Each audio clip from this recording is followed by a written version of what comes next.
Teman-teman, rumah seharusnya menjadi tempat yang paling aman untuk seorang anak. Tapi pada saat yang bersamaan, rumah juga bisa menjadi tempat yang paling mengerikan bagi anak-anak.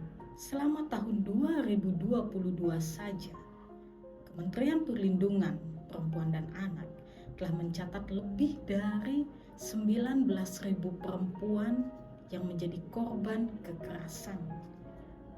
Dan bahkan 43% di antara jumlah tersebut, di antaranya para korban tersebut masih berusia di bawah 18 tahun atau bisa dikatakan masih di bawah umur.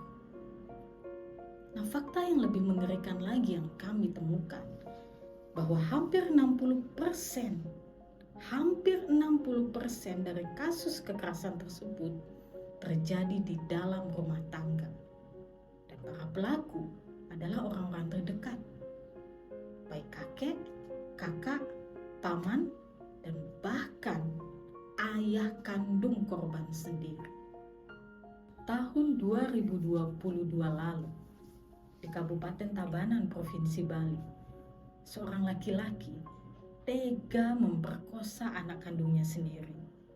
Sang guru pun curiga, sebab anak ini lebih sering melamun, tidak fokus pada pelajaran, dan bahkan sering pula tidak sekolah. Nilainya rendah dan menurun dari waktu ke waktu. Setelah diusut dan dilakukan sejumlah investigasi, ternyata ayah kandung korban sudah melakukan tindakan bejat itu sejak korban masih duduk di bangku kelas 4 SD atau pada saat itu masih tahun 2019. Nah, masih banyak lagi contoh kasus atau aksi bejat pemerkosaan yang dilakukan oleh ayah kandung sendiri. Contoh lainnya terjadi di Kabupaten Buleleng. Pada saat itu, si pelaku aksi bejat itu diketahui oleh sang istri sendiri, dan akhirnya istrinya lah yang langsung melapor ke kepolisian. Ternyata di bulan yang sama, itu Maret 2022, kejadian serupa terjadi juga di Depok. Bahkan sadisnya pelaku mengancam dan mengintimidasi korban dengan menggunakan senjata tajam untuk memuluskan aksinya memperkosa anak kandung sendiri. Jadi itu hanya contoh kecil saja, teman-teman. Beberapa kasus-kasus tersebut mewakili betapa rentannya posisi seorang anak perempuan di dalam rumah tangga. Dan fakta yang lebih menyedihkan, dan kita semua saya rasa pasti setuju ya, bahwa masih banyak sekali dari kasus-kasus serupa pemerkosaan, kekerasan seksual yang terjadi di rumah tangga tidak dilaporkan dan menguap begitu saja. Lalu pertanyaan berikutnya, mengapa banyak korban dari kasus kekerasan seperti ini akhirnya enggan untuk melapor? Itu pertanyaan besar bagi kita semua. Dan apakah semudah itu orang melapor? Nah, kami tim Berani Ungkap merangkum beberapa alasan atau faktor yang membuat korban maupun ibu korban tidak melaporkan kasus itu.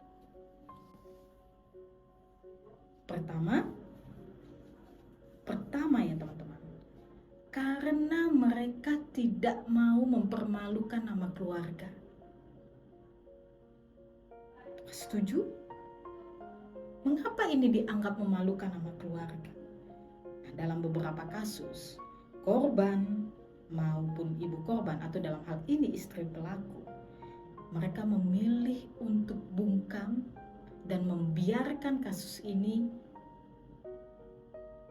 disembunyikan secara rapat-rapat dan hanya orang di dalam keluarga itu yang tahu. Dan bahkan lebih memprihatinkan lagi, mereka sengaja menutup rapat karena tidak mau diusir oleh masyarakat apabila aib ini terungkap. Yang kedua, karena korban maupun ibu korban terlalu bergantung secara ekonomi kepada pelaku. Nah, inilah yang biasanya menjadi alasan mengapa akhirnya mereka memilih untuk tidak menyampaikan ke pihak siapapun aksi bejat yang dilakukan oleh pelaku. Padahal sudah terang benderang, bukti jelas bahwa ayah kandung itu tega untuk memperkosa atau merenggut masa depan anak kandungnya sendiri. Bahkan dalam beberapa kondisi, sang ibu korban atau istri pelaku malah memilih tetap bertahan hidup dengan si pelaku. Lalu alasan yang ketiga, dan ini yang paling berbahaya, adalah ancaman kekerasan dan intimidasi dari pelaku. Mulai dari ancaman dengan senjata tajam hingga ancaman pembunuhan. Nah, di sini pelaku biasanya memanfaatkan kondisi fisiknya yang lebih kuat, dan secara psikologis pelaku adalah kepala keluarga atau penguasa di dalam rumah tangga itu. Dan ini benar-benar terjadi di sejumlah beberapa kasus. Si pelaku melancarkan aksi bejatnya dengan ancaman-ancaman sehingga korban tidak berani berkutik sama sekali dan memilih atau terpaksa, dengan amat sangat terpaksa, harus meladeni aksi bejat si pelaku. Hingga akhirnya hal ini kemungkinan bisa dihentikan jika korban baru berhasil untuk melarikan diri dan mendapatkan bantuan dari orang lain. Nah, melihat masih tingginya angka kekerasan pada perempuan dalam 1 tahun itu, dan jadi ada dugaan sangat kuat bahwa kasus-kasus yang terungkap selama ini hanyalah puncak dari sebuah gunung es yang raksasa. Jadi apa teman-teman? Tidak ada seorang pun yang bisa atau berhasil atau mampu mengurangi atau menghentikan kasus-kasus seperti ini jika bergerak sendiri. Jadi mari kita bersama-sama untuk mencegah terjadi kasus-kasus serupa seperti ini. Oke, saya rasa semua sepakat ya, dan amat sangat sepakat bahkan bahwa seyogyanya rumah harus menjadi tempat paling teraman bagi seorang anak. Jangan sampai justru rumah menjadi ladang beraksi dan tempat berlindung teraman bagi si pelaku. Lalu, apa yang bisa kita tekankan di sini? Dari sekian kasus yang telah terjadi, bahwa kunci utama pencegahan supaya kasus seperti ini tidak terjadi, terutama pada anak perempuan, adalah pada sosok sang ibu atau istri pelaku dan anak-anak perempuan. Mereka berdua memegang peranan yang amat sangat penting. Apakah itu? Nah, pertama teman-teman ya, sangat penting saya rasa, dan teman-teman yang mendengarkan nanti saya rasa juga sangat sepakat ya, bahwa sangat penting bagi seorang ibu dan anak perempuan membangun komunikasi yang lebih nyaman, lebih dekat, sehingga anak tidak akan sedikit pun memiliki keraguan untuk bercerita kepada sang ibu. Dan di sisi lain, ibu juga harus percaya ya, apapun yang diceritakan oleh sang anak, sepahit apapun kenyataan itu, jangan sampai belum apa-apa sang ibu sudah justru menyalahkan anaknya dan membangun sebuah ketidakpercayaan atas apapun yang disampaikan oleh anak. Lalu cara yang kedua adalah kita melakukan edukasi sejak dini pada anak perempuan. Nah, bagian ini memang masih sangat tabu ya, dan jarang dilakukan di masyarakat kita. Tapi ternyata melihat banyaknya kasus seperti ini, tidak ada lagi kata tabu atau kita merasa itu edukasi yang tidak perlu dilakukan pada anak-anak. Tapi belajar dari kasus ini, poin nomor 2 ini kami rasa menjadi sangat penting. Dari awal harus disampaikan kepada anak perempuan bahwa bagian-bagian vitalnya tidak boleh disentuh oleh siapapun.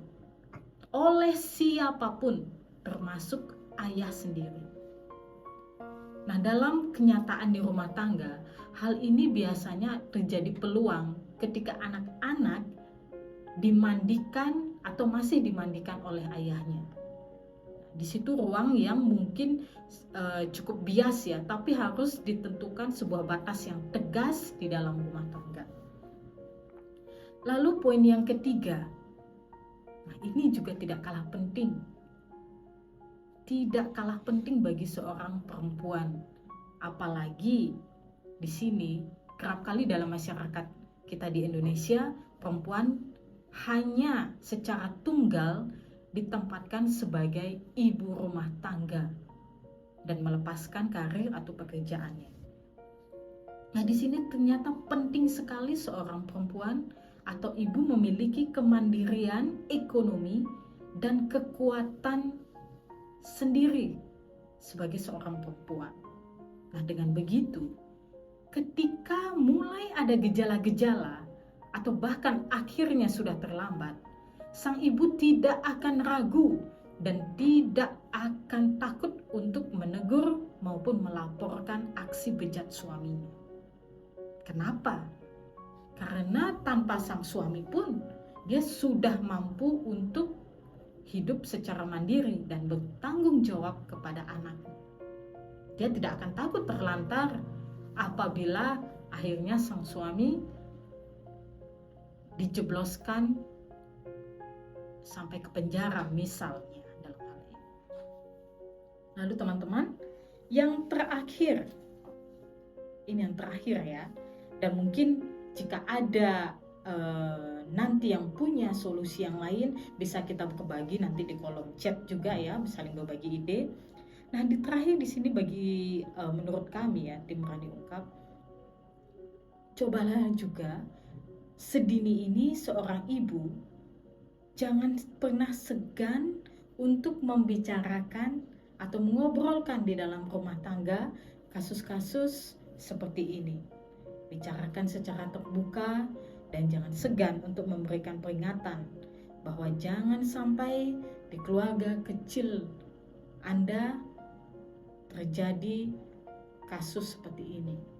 Karena kekerasan seksual bisa terjadi di mana saja, kapan saja, dan pada keluarga siapapun, terlepas dari background ekonomi maupun background pendidikan. Nah, teman-teman semuanya yang ada di manapun ya menyaksikan podcast ini, apabila apabila teman-teman menemukan kecurigaan atau hal-hal yang rasanya mengarah pada kasus kekerasan pada anak, maka coba ajarkan anak untuk membiasakan diri menghidupkan perekam suara atau kamera saat dirinya merasa tidak nyaman dengan perlakuan seseorang atau mendapatkan intimidasi yang mengarah pada kekerasan itu. Mohon dicatat baik-baik ya. Jadi ingatkan sang anak untuk merekam baik suara maupun video apabila dia mendapatkan atau merasa mendapat tindakan yang tidak nyaman dari orang terdekat maupun orang lain. Mengapa hal ini penting? Karena ke depannya bukti-bukti itu akan menjadi penguat yang bisa menjerat pelaku jika akhirnya terbukti dia melakukan tindakan yang bejat atau perbuatan yang mengarah pada pidana. Nah, dengan adanya bukti yang kuat tersebut, maka tentunya juga akan sangat membantu ya pada proses hukum yang lebih cepat, dan korban akan sangat berpeluang untuk mendapatkan keadilan.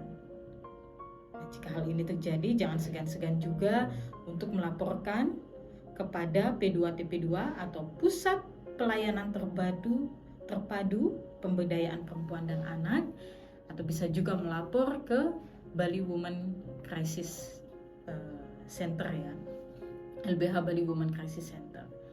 Dan sahabat Berani Ungkap semuanya, mengingat bahwa kasus-kasus seperti ini tidak bisa lagi ditoleransi dan urgent sifatnya untuk kita bergerak bersama. Nah, mari kita bersama-sama untuk menghentikan segala aksi kekerasan terhadap perempuan dan anak.